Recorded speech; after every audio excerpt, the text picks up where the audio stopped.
খাইটা মরে হাইলা চাষা, উরির ঘরে লক্ষ্মীর বাসা। এই ভিডিওটি হচ্ছে তার প্রমাণ।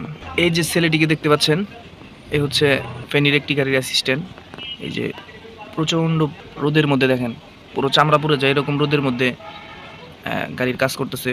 মাল যে রশি দিয়ে আটকানো হয়েছে ওই রশিগুলা খুলতেছে।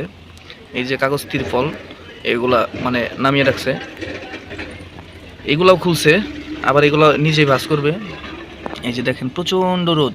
হ্যাঁ, আর আরেকটা বিষয় দেখাই, এই যে দেখতে পাচ্ছেন ইনি হচ্ছে ড্রাইভার।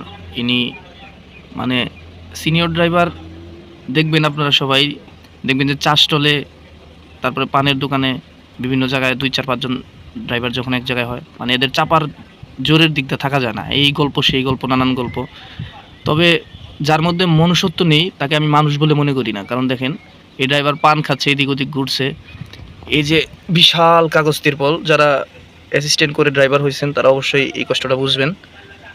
দেখেন কত কষ্ট করে এই কাগজ তিরপলটা ও একা একা খুলছে। আমি অনেকক্ষণ যাবত দেখতেছি বৈশা বৈশা। এই যে আবার ওই যে দেখেন নিচেও আটটাইছে রশি দেওয়া, ওইগুলো খুলতেছে। প্রচণ্ড রোদ, খাখা করতেছে, একটা পাখিও নাই কোথাও এই রোদের কারণে, বুঝছেন? তো বিষয়টা হচ্ছে যে উনি কিন্তু পারতো একটু মানে হেল্প করতে। এই যে ড্রাইভার একটু ছেলেটাকে কিন্তু সহযোগিতা করতে পারতো। ড্রাইভারটি খুব শৌখিন ভাব নিয়ে আছে। তো এই বিষয়গুলা আমার কাছে খুবই কষ্টদায়ক, খুবই খারাপ লাগে এরকম দৃশ্য দেখলে। আল্লাহ সবাইকে হেফাজত করুক, সবাইকে সুবুদ্ধি জ্ঞান দান করুক। সকলে ভালো থাকবেন। আসসালামু আলাইকুম।